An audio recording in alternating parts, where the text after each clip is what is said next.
सभी को जोहार।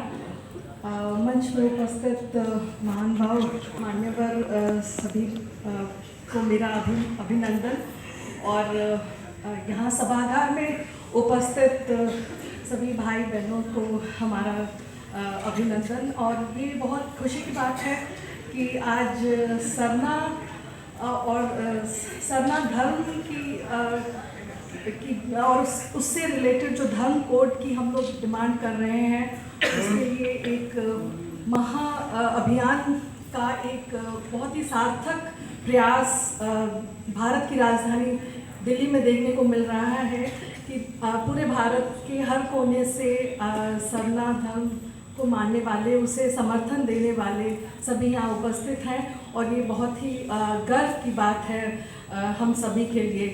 मुख्य रूप से आप लोग का जो आंदोलन, हम सभी लोग का जो आंदोलन है, ये अलग अलग पर्सपेक्टिव में सामने आता है।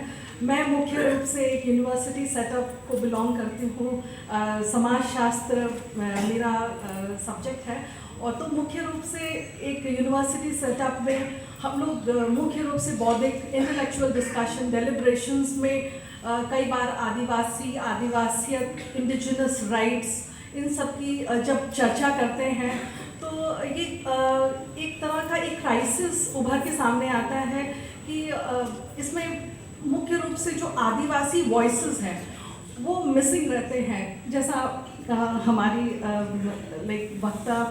पूर्व की वक्ता डॉक्टर आयशा ओराव ने भी बोला कि ये एकेडमिया में बेसिकली ये मिसिंग वॉइस है, this voice is constantly missing that way. लेकिन अगर हम आज के संदर्भ में देखें, मुख्य रूप से सोशल मूवमेंट के थ्रू, जन अभियान के थ्रू, जन आंदोलन के थ्रू, ग्रास रूट लेवल में एक्टिविज्म के थ्रू, आदिवासी का जो एजेंसी है, जो सोशल एजेंसी है, वो सबसे दृढ़ है, सबसे मजबूत है और उनका योगदान सबसे अहम है।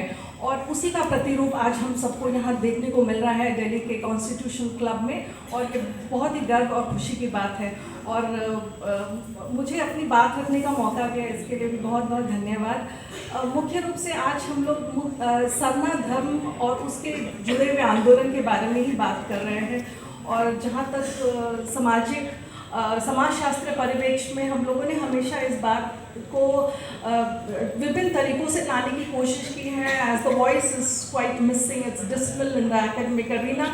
लेकिन एक बात बहुत इम्पॉर्टेंट है कि अगर हम जो आदिवासियों का जो संबंध है वो मुख्य रूप से, क्योंकि जो स्टेट अथॉरिटीज़ है उसके साथ ही जो संबंध है वो सबसे अहम होता है। आदिवासियों का संबंध किसी दूसरी कम्युनिटी के साथ कैसा है, किस रूप में है, वो उतना मायने नहीं रखता है। लेकिन आदिवासियों का एज ए कम्युनिटी उनका संबंध स्टेट के साथ किस तरह का है, ये बहुत ही अहम है। और ये ब्रिटिश काल से ही, जब से स्टेट के साथ हमारा नेगोशिएशन शुरू हुआ, तब से ही है।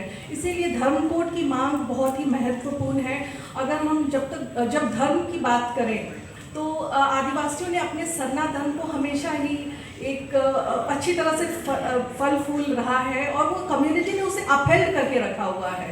ये कम्युनिटी का धर्म है, उसे कोई नहीं छीन सकता है। उन्होंने उसको सर्वमान रूप में आगे बढ़ाया है, विभिन्न रूपों में हमारे डे टू डे लाइफ में एग्जिस्ट करता है। तो सरना हमसे कोई छीन नहीं सकता है। It's very much there in our heart, in our soul. ये हमारी आस्था है, हमारी आध्यात्मिक पहचान है, हमारा जीवन दर्शन है, हमारा एवरीडे लाइफ इससे जुड़ा हुआ है। और मुख्य रूप से हमारे सीक्रेट लैंडस्केप, जो जल जंगल जमीन है, उससे जुड़ा हुआ है। हर प्रकृति का हर हिस्सा, whether it's a water body, whether it's a tree, plant, जो पेड़ पौधे हैं, उसके साथ जो पहाड़ है, जो ज़मीन है, इन सब की हम लोग पूजा करते हैं। तो सरना धर्म प्रकृति के हर कण कण में विद्यमान है और कम्युनिटी ने इसको अपहेल्ड करके रखा है। हमें किसी दूसरे कम्युनिटी की कोई लेबलिंग की कोई ज़रूरत नहीं है। लेकिन जैसे मैंने बताया कि आदिवासियों का, कोई भी दूसरी कम्युनिटी, मुख्य रूप से आदिवासियों का स्टेट के साथ, यानी सत्ता के साथ जिस तरह का एक रिलेशनशिप है, वो बहुत अहम है। और इसी कड़ी में हम लोग सरना धर्म कोड की मांग कर रहे हैं। This is primarily movement for the right to recognition, क्योंकि ये जो हमारा अधिकार है, जो पहचान है, क्योंकि किसी भी व्यक्ति के जीवन में धार्मिक पहचान जो होती है वो मुख्य रूप से आधारभूत पहचान होती है, और सरना धर्मावलंबियों को मुख्य रूप से इसी का ही डिनायल किया गया है बाय द स्टेट। जैसे अभी डॉक्टर कर्मा उरांव और बाकी वक्ताओं ने भी बताया कि हमारे से कम मानने वाले धर्म हैं, जैसे जो माइनॉरिटी रिलीजन है लाइक जैन, वो उनको मानने वाले कम है, फिर भी उनको धर्म कोड दिया हुआ है, लेकिन सरना धर्म को मानने वाले की संख्या बहुत ज़्यादा है, फिर भी ये डिनायल है। और ये डिनायल क्यों है? ये बेसिकली ये डिनायल इसलिए भी है क्योंकि आदिवासियों को मुख्य रूप से हाशिए पे रखा गया है फ्रॉम द वेरी बिगनिंग। अगर हम सरना धर्म और धर्म कोड की बात करें, इसका मुख्य ये बहुत इम्पोर्टेंट क्राइटेरिया है। व्यक्ति के जीवन में तो ये आधारभूत स्तंभ है ही, एक पहचान है ही, लेकिन उसके अलावा भी अगर आज हम लोग सेंसस में ये धर्म कोड की मांग कर रहे हैं कि जो नेक्स्ट सेंसस इन्यूमरेशन होगा उसमें ये धर्म कोड होना चाहिए, सो दैट लोगों की पहचान एक स्थिर रूप से बन सके, एक क्रिस्टलाइज्ड फॉर्म में सामने उभर कर आए। लेकिन अगर हम लोग फर्स्ट सेंसस इन्यूमरेशन देखते हैं वे बैक इन हिस्ट्री, अगर अंग्रेज़ों के टाइम में जो सेंसस इन्यूमरेशन पहला हुआ था उसमें सभी जो कम्युनिटीज़ थे, जाति या जनजाति, उनको किस तरीके से डिफरेंट कैटेगरीज में फिक्स किया गया था, तो पहला क्राइटेरिया रिलीजन का ही था। तो उसी रिलीजन के आधार पर ही व्यक्तियों को डिफरेंट अलग अलग कैटेगरी में डाला गया था। और कितनी दुखद बात है कि आज़ादी मिली और आज़ादी के बाद वही क्राइटेरिया रूप से आदिवासियों को ही डिनाई कर दिया, उनकी जो धार्मिक पहचान है उसे ही बिल्कुल कैमोफ्लेज किया गया, उसे दरकिनार कर दिया गया। तो आज दोबारा उसी की मांग हो रही है, जब ये पहला क्राइटेरिया था फॉर द सेंसस एक्सरसाइज और उसको आज दोबारा नहीं लिया जा रहा है स्पेसिफिकली आदिवासी के संदर्भ में, तो ये बहुत इम्पोर्टेंट एस्पेक्ट है। दूसरी बात मैं कहना चाहूँगी, ये मुख्य रूप से समाजशास्त्रीय परिप्रेक्ष्य में मैं इस बात को लाना चाहूँगी। जब हम धर्म की बात करते हैं, रिलीजन की बात करते हैं, तो ये एक सामाजिक संस्था है यानी सोशल इंस्टीट्यूशन है, मेनली अ नॉर्मेटिव पैटर्न। तो हम कम्युनिटी के अंदर में अगर इस सोशल संस्था को, सामाजिक संस्था को देखेंगे तो ये बहुत फला फुला है, बहुत ही एडवांस रूप में, बहुत ही प्रोग्रेसिव रूप में हमारे पास विद्यमान है। सरना धर्म में ऐसा कोई भी एस्पेक्ट नहीं है जिसमें इसकी कमी है।